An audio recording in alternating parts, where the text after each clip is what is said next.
परिचय।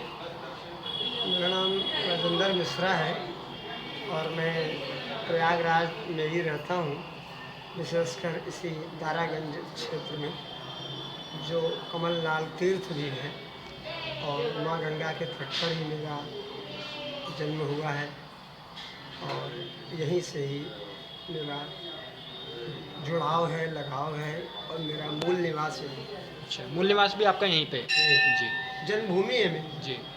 इस मंदिर में आपको इस मंदिर के अंदर, प्रांगण के अंदर आपको अपनी हाजिरी लगाते हुए, सेवा देते हुए कितना समय हो गया? लगभग करीब करीब 25 से लेके 28 वर्ष तक। 25 से 28 साल। 28 28 साल तक आप यहाँ पर महादेव जी की पूजा अर्चना में? इस मंदिर में आते 27-28 वर्ष हो गए हैं। बेड़ी माधव जाते 37 वर्ष हो गए। अच्छा। 37 ईयर। आपके पिताजी या माताजी भी जुड़े हुए थे? माता जी भी, मेरे माता पिता इस समय तो नहीं है संसार में, जी। लेकिन मेरी माता जी भी बेड़ी माधव जाती थी और मेरी माता जी बेड़ी माधव आती थी। मेरे पिताजी भी यहाँ आते थे और मेरे बाबा भी आते थे। अच्छा। जैसा कि मंदिर के बारे में पता चला, इतिहास, मंदिर का कुछ इतिहास बताइए आप।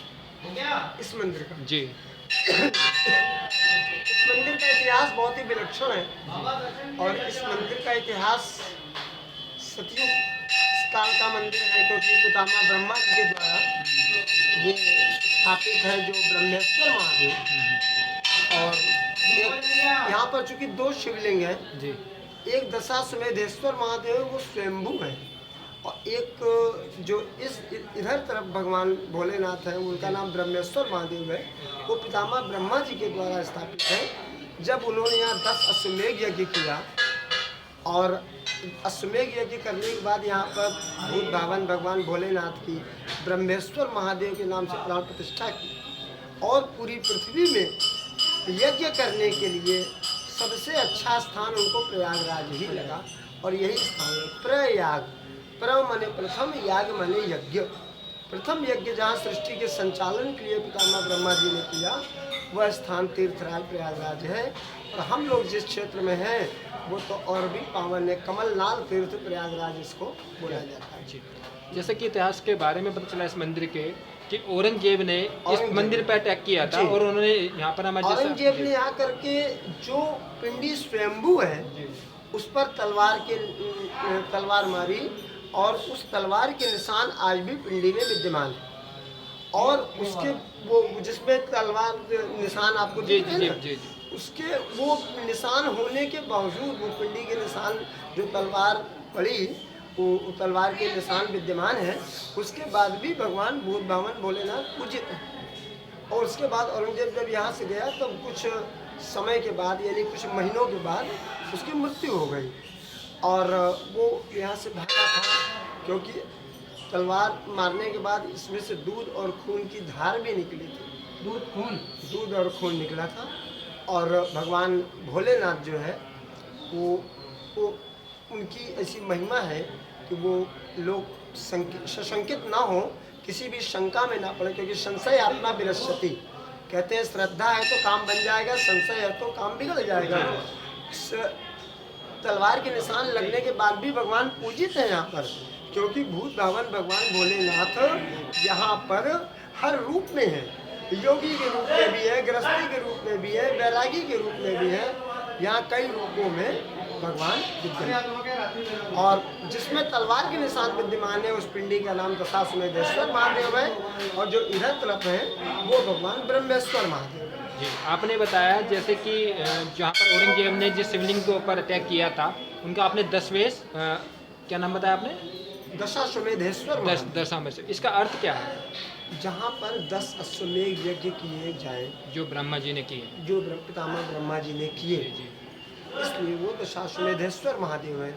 और ये जो इधर तरफ है वो भगवान भूत भावन ब्रह्मेश्वर महादेव है, तो पितामह ब्रह्मा जी के द्वारा स्थापित है, इनका नाम ब्रह्मेश्वर महादेव।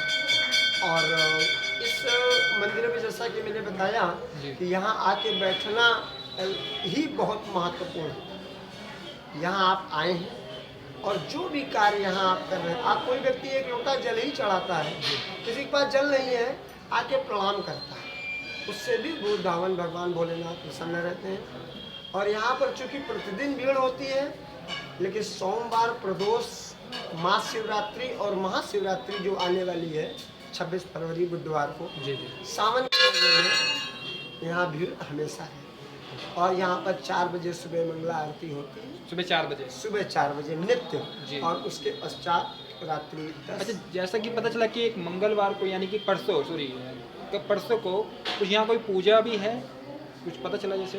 परसों की पूजा होनी है। हाँ जी। हाँ, तो कोई ना कोई पूजा यहाँ रोज होती रहती है। कोई यज्ञ है जो यहाँ संभाव यज्ञ, अनुष्ठान, जी। जप, हवन होता ही रहता है, कथाएं होती रहती हैं भगवान की। यहाँ पर कुछ लोग रामायण भी करते हैं, अखंड रामायण होती है, अखंड कीर्तन होता है, जप अनुष्ठान होता है, रुद्राभिषेक होता है, हवन यज्ञ होता है, भोज भंडारा भी होता है। जैसे कि आज हम प्रयाग के संगम पे है, तो यहाँ पर गंगा, जमुना और सरस्वती, तो बताए जैसे बताते हैं इतिहास में, तो कैसे बताया नहीं गया कि जो सरस्वती जी नदी है वो विलुप्त हो रही है। क्या इस कथन पे आप क्या बताएं? देखिए, ऐसा है कि सरस्वती यहाँ वाणी के माध्यम से मुखरित है जी। आप उसको अन्यथा न लें। गंगा माने भक्ति, यमुना माने सत्कर्म और सरस्वती माने ज्ञान। जो सरस्वती यहाँ कहते हैं विलुप्त हो गई है या मतलब गायब हो गई है, नहीं दिखती है, वो वाणी के माध्यम से यहाँ पर मुखरित होती हैं और लोगों के द्वारा प्रस्फुटित होती हैं।